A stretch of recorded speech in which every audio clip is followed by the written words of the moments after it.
Hello दोस्तों, स्वागत है आपका हमारे YouTube channel RS study centre में। इस वीडियो में हम अगले साल जो पीटी का बोर्ड का पेपर हुआ था उसे सॉल्व करेंगे। पहला क्वेश्चन क्या है, अंतरांग योग का प्रारंभ। अंतरांग योग का प्रारंभ अष्टांग योग के किस अंग है। यहाँ क्वेश्चन पूरा ये होगा कि अंतरांग योग का प्रारंभ अष्टांग योग के किस अंग से है। तो देखिए, दो प्रकार के अंग हैं, एक तो हमारा बहिरांग और एक है अंतरांग। तो अंतरांग में क्या है, धारणा ध्यान समाधि। तो प्रारंभ क्या है, धारणा से, तो धारणा में आप टिक कर लीजिएगा।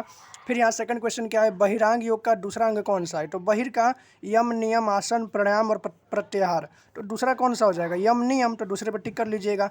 अंतरांग योग का संबंध किससे है। तो देखो, अंतर से देख लेना, अंतःकरण लिखा होगा उस पर टिक कर दीजिएगा। अब बास्केटबॉल के बॉल का घिराव कितना होना चाहिए। तो बास्केट जो बॉल का घिराव है ना, वो 75 सेंटीमीटर से 78 सेंटीमीटर के बीच होता है। उसके बाद में यहाँ आएगा पांचवा क्वेश्चन, एड्स रोग दिवस का प्रथम एड्स रोग का प्रथम केस कब सामने आया। तो 5 जून 1981 को सामने आया था। विश्व एड्स दिवस मनाया कब जाता है। तो 1 दिसंबर को मनाया जाता है। कब मनाया जाता है, 1 दिसंबर को। फुटबॉल के मैदान में ध्वज कहाँ लगा होता है। तो देखो, जो फुटबॉल होता है ना, उसका जो ग्राउंड होता है आयताकार होता है, तो वहाँ पे 4 झंडे यहाँ लगे होते हैं। तो 4 कॉर्नर पे लगे होते हैं। इसमें कौन सी दौड़ मध्यम दौड़ है। तो देखो, ये गलत है, यहाँ पे 1500 नहीं 1200 मध्यम दौड़ में आएगा। क्वेश्चन नंबर 9 क्या है, चक्र फेंक स्पर्धा में जो चक्र ऐसे घुमा के फेंकते हैं उसमें 6 खिलाड़ियों अगर भाग लेते हैं तो इसमें प्रत्येक खिलाड़ी को कितने अवसर मिलेंगे। तो 3 अवसर मिलते हैं। HIV के संक्रमण के सभी किस्मों में करीब आधे किस्म किस उम्र से संबंधित होते हैं। तो देखो, जो HIV के जो पेशेंट होते हैं ना, वो अधिक से अधिक 15 से 24 वर्ष के बीच के ही होते हैं, इसलिए यहाँ पे 15 से 24 आएगा। 11वां क्वेश्चन है, किस प्राणायाम में जीभ को गोलाकार नली के रास्ते सांस लेना होता है। तो किस प्राणायाम, मतलब कौन से प्राणायाम में होता है। तो शीतली प्राणायाम में। क्वेश्चन नंबर 12वां, 200 मीटर की दौड़ कौन से प्रकार की दौड़ है। तो छोटी दौड़ है। टप्पा बदल प्रदेश की लंबाई कितनी होती है। तो 30 मीटर होती है। ठीक है। तंबाकू किस तरह से शरीर में प्रवेश करता है। धूम्रपान से। कौन सी चिकित्सा पद्धति से दवा का दुष्प्रभाव होता है। मतलब कौन से चिकित्सा पद्धति में दवा का दुष्प्रभाव होता है। तो एथोपैथी में। ऊंची कूद में पहला कौशल कौन सा होता है। तो देखो, ऊंची कूद में पहला कौशल क्या होगा, दौड़ के कूदोगे तो उसको हम लोग पेशकदमी कहते हैं। अंतरांग योग का तीसरा अंग कौन सा है। तो धारणा ध्यान समाधि, तो समाधि हो जाएगा। उसके बाद में 18वां क्वेश्चन क्या है, फॉसबरी फ्लॉप पद्धति में ऊंची कूद का खिलाड़ी किस तरह उतरान करता है। तो कंधे और पीठ केवल, मतलब नीचे एकदम गिरते हुए कूदता है, कंधे और पीठ पर। Option number D. ठीक है। बहिरांग योग में कुल कितने अंग होते हैं। तो देखो, बहिरांग 5 अंग होते हैं, यम नियम आसन प्राणायाम प्रत्याहार। नीचे दिए गए अंगों में कौन सा अंग बहिरांग है। तो देखो, यम नियम है, बाकी सब धारणा ध्यान समाधि अंतरांग है। ऊंची कूद का अंतिम कौशल कौन सा होता है। तो उतरने का। आप कूद गए तो उतरोगे कि नहीं, तो उतरने का हो जाएगा, उतरान। ठीक है। फुटबॉल के मैदान की लंबाई कितनी होती है। तो 90 से 120 की होती है। चौड़ाई कितनी की होती है, अगर चौड़ाई पूछेगा ना, तो 45 से 90 की होती है। ठीक है, मीटर लगा लेना। चक्र फेंक की शैली के कितने घटक हैं। तो चक्र फेंक की शैली के 7 घटक होते हैं। सीनियर लड़कों के लिए कबड्डी का जो मैदान की लंबाई होती है वो 13x10 होती है, मतलब लंबाई 13 और चौड़ाई कितनी, 10। लेकिन अगर जूनियर की बात करेंगे तो उनकी होती है 11x8, लंबाई 11 और चौड़ाई 8। जूनियर, यहाँ पूछ दिया है, जूनियर लड़के लड़कियों के लिए कबड्डी के मैदान की चौड़ाई कितनी होती है। देखो, ये चौड़ाई बता रहा ना, 8 मीटर होती है। 26वां क्वेश्चन क्या है, बास्केटबॉल खेल में खेलने वाले खिलाड़ी कितने होते हैं। तो बास्केटबॉल खेल में ना 5 खेलते हैं। ठीक है। बास्केटबॉल फेडरेशन ऑफ इंडिया की स्थापना किस साल में हुई थी। तो 1950 में, जब हमारा संविधान लागू हुआ था।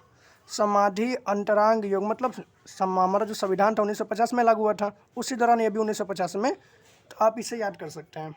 समाधि अंतरंग योग का कौन सा क्रमिक अंग है। तीसरा है, धारणा ध्यान और समाधि, है ना। लड़कियों के लिए चक्र का वजन कितना होता है, 1 kg, जबकि लड़कों के लिए कितना होता है, 2 kg। क्रिया का मतलब होता है kg। बास्केटबॉल ड्रिबलिंग के लिए कितने प्रकार बास्केटबॉल ड्रिबलिंग के कितने प्रकार होते हैं? 2 प्रकार होते हैं। हैंडबॉल खेल की शुरुआत कौन से थ्रो से होती है? तो थ्रो ऑफ से होती है। फुटबॉल के खेल में एक दांव का समय कितना होता है? 45 मिनट का होता है। खिलाड़ी में अतिरिक्त खिलाड़ी कितने होते हैं? कबड्डी में अतिरिक्त खिलाड़ी कितने होते हैं? तो 5 अतिरिक्त खिलाड़ी एक्स्ट्रा होते हैं, बाकी 7 खेलते हैं। मतलब 7 खेलेंगे और 5 जो हैं वेट करते हैं कि मतलब अगर चोट वोट लग गया तो एक्स्ट्रा में रहते हैं लोग।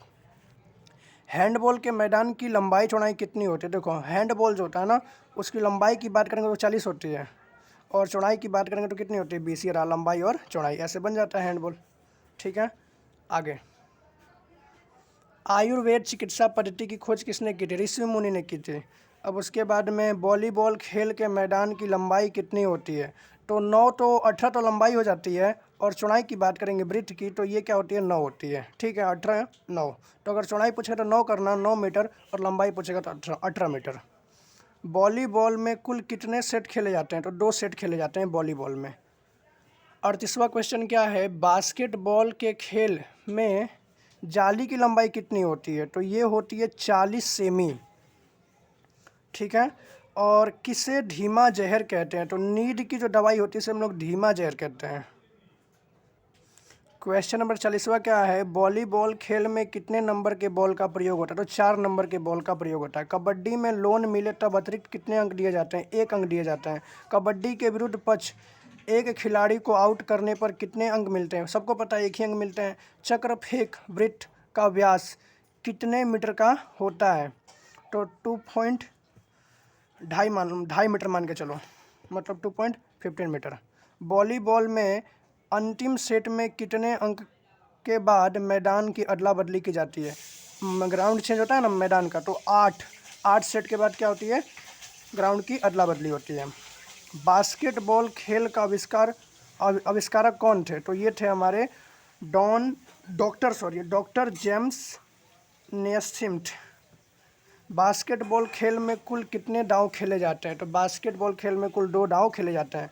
बास्केटबॉल खेल में बॉल जिस दल के नियंत्रण में हो उसका कोई खिलाड़ी सामने वाले के पक्ष के नियंत्रित प्रदेश में लगातार कितने सेकंड से अधिक नहीं रह सकता? तो आप ये सब मत देखिएगा, गिनिएगा, लास्ट में अगर सकता आ रहा है कितने अंक का? 1 2 3, यहाँ 3 सेकंड लिखा हुआ है, 3 सेकंड पर टिक कर लीजिएगा। किस प्राणायाम में सांस लेने की क्रिया सदैव दाईं नासिकापुट से शुरू होती है? तो अनुलोम विलोम। ठीक है। वॉलीबॉल में एक दल में खेलने वाले खिलाड़ी और अतिरिक्त खिलाड़ी कितने होते हैं? तो 6 होते हैं। देखो 6 खेलते हैं और 6 वेट करते हैं, मतलब 6 एक्स्ट्रा में होता है। अगर ये थक जाते हैं तो फिर ये लोग जाते हैं। वॉलीबॉल के बॉल का वजन कितना होता है? तो 600 से 650 ग्राम होता है। तो हम मिलेंगे आपसे नेक्स्ट वीडियो में। वीडियो देखने के लिए धन्यवाद।